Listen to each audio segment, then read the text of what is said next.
Are energy drinks safe for young athletes? So in today's video, I've got Don Hooton Jr., the head of the Taylor Hooton Foundation, and he's here to talk about the dangers of energy drinks for young athletes.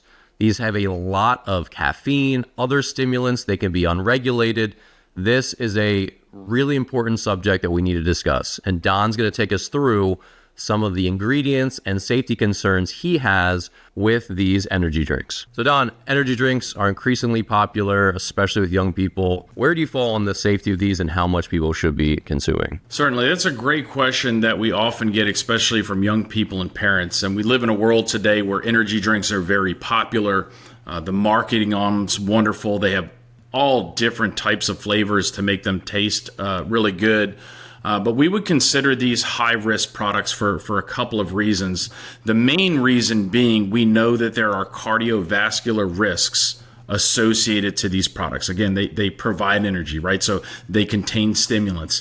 And if you think about if you're a typical coffee drinker, right? You're drinking this large hot cup of coffee that you might consume in a 20 or 30-minute drive, where you have a lot of these young students that are hammering an energy drink within minutes before walking into school. So some of the early research that has been done specifically by Dr. John Higgins shows that just one energy drink can actually hurt blood vessel function in our heart. So we've got to be really, really careful when it comes to these products. Use our heads and always remember moderation, moderation, moderation. Yeah, so let's break that down by ingredient. Obviously, I know some of these have sugar, some of these are sugar-free, but all of them have caffeine. So tell me about the caffeine that's in an energy drink, and is there a limit for young people? I'm sure there is. Certainly. So when it comes to caffeine, that's what most people want to focus on that are in these products. So I always like to use the example. Large cup of coffee has about 125 to 175 milligrams of caffeine. And caffeine is shown to be very safe if used in moderation. The FDA recommends no more than 100 milligrams of caffeine for somebody that's between the ages of 12 and 17, so long as that person is healthy. So some of the energy drinks on the market today will have anywhere from 50 to over 400 milligrams of caffeine within these beverages that you're consuming in a very short period of time. So while caffeine is shown to be a very good performance enhancer, it is safe and healthy for somebody that is obviously a healthy human being. We always have to think about these things in moderation and also look at some of the other stimulants and ingredients that they're putting in these energy drinks outside of the caffeine. Besides caffeine, there's also some ingredients like taurine, guarana, that these are just natural energy supplements. I mean, sometimes included in like a proprietary blend.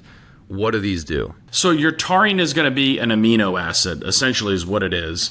And it is going to help and is shown to help boost energy. So some people will take taurine separately as a supplement. But when we're talking about these energy drinks, you're talking about caffeine. You've got this taurine that will help with energy production, as well as guarana, which comes from a plant. This plant contains caffeine, which also will boost energy. So we're no longer talking about the caffeine affecting our bodies, right? Increasing energy, core temperature, heart rate. We're also talking about taurine and guarana, and this is what's all interacting together, which is leading to some young people to have issues. And I've even visited with parents who have lost loved ones because of consuming too many of these energy drinks. And that's something we've heard about on the AP wire, essentially, that one of these big, I think it was Panera Bread, they had a lawsuit where their highly caffeinated one of their beverages led to a death of a young person. They had like a bunch of these lemonades with a crazy amount of caffeine, and I think that person had an underlying health condition and ended up dying. It's like terribly tragic, but that's why people need to be aware of what's in these and aware of like what their kids are consuming. Exactly, especially if heart disease runs in your family, or your kid has a pre-existing heart condition that you might not know about. I mean, certainly if you know about it, hopefully you would highly encourage them not to lean towards these beverages. But certainly if they do have a pre-existing heart condition, hopefully their physician and you would encourage them to really make good decisions and not consume these beverages. So have you heard of kids, besides the Panera story, have you heard of kids like overdosing on these, or like what's the typical use case for a lot of like middle schoolers and high schoolers? Sadly, with the work that we do, we've talked to more than a handful of parents that have reached out that have lost a loved one as a result of consuming these beverages. Oftentimes, the coroner will label it as caffeine toxicity, just consuming too much caffeine in one sitting. And again, keeping in mind that you're consuming this over typically a short period of time. But it's really sad talking with some of these parents that have no idea of what their kids are consuming and how dangerous they could be. But I also had an opportunity to develop a relationship with the mom. They have 3 kids. Her husband was a crane operator, so he worked the graveyard shift, worked all night. And his company at the time had a fridge in the break room where they had an unlimited amount of energy drinks. And he was drinking 6 to 8 energy drinks every night for work. Oh my God. To stay awake, to have that energy, and ultimately, had a heart attack and a stroke and passed away, which is really, really sad to think about, which is why we just need to be careful when it comes to these products. Sure, they taste good. Sure, they give you energy and they make you feel really good. But as a young person, especially an athlete, we can get all of that energy naturally through sleep, food, and diet. If you're needing that extra energy boost, you're missing something in your diet that really needs to be looked at. Yeah, and that's what scares me about this cycle, especially with young people. It's like you don't want to be overriding your body's sense that you're really tired and that you maybe need to just fix your sleep habits and get to bed sooner and get on a healthy track, because especially as a young athlete, and obviously just the same as a young person who's not an athlete, you need a good sleep cycle just for brain development and just functioning and like being your best at school and then later on in work and on the field. So just like anything that's just overriding, and this is like almost the same discussion with, like taking like Advil when you have like arm pain or knee pain as an athlete. You don't want to override signals where your body's like, hey, we need to change things up, and you're just masking that with like a nutritional Band-Aid, right? Or a pill or something. So that's what's also scary to me about this. Plus, they're so small. Like you get an 8-ounce can with a ton of caffeine, or even the little shots. It's like, correct. No wonder kids who aren't thinking about it could just throw those back and drink 3 or 4.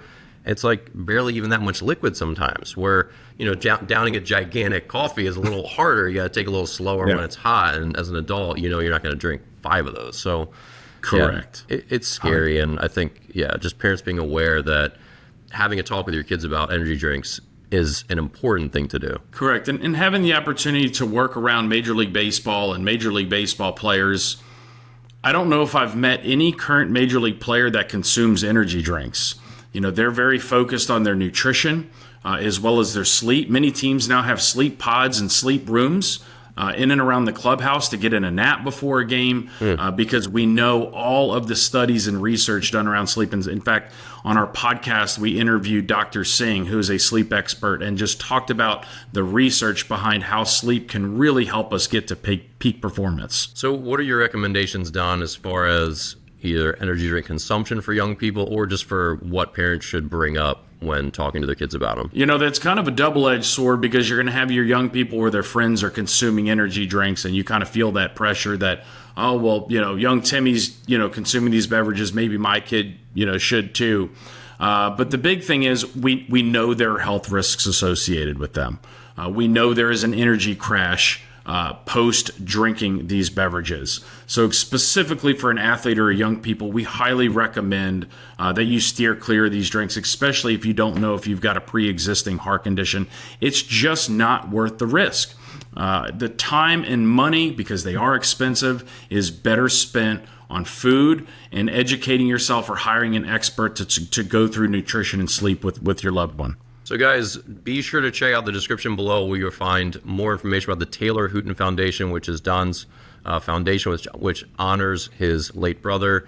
And they do these talks all over the country. So if you're an AD or a coach and you'd love to have them come out to your school and educate your flock of parents and kids and coaches, definitely reach out through their website and follow up on their social media for more info, because he's doing all sorts of stuff like this, helping to educate you about nutritional dangers and performance enhancing and appearance enhancing drugs.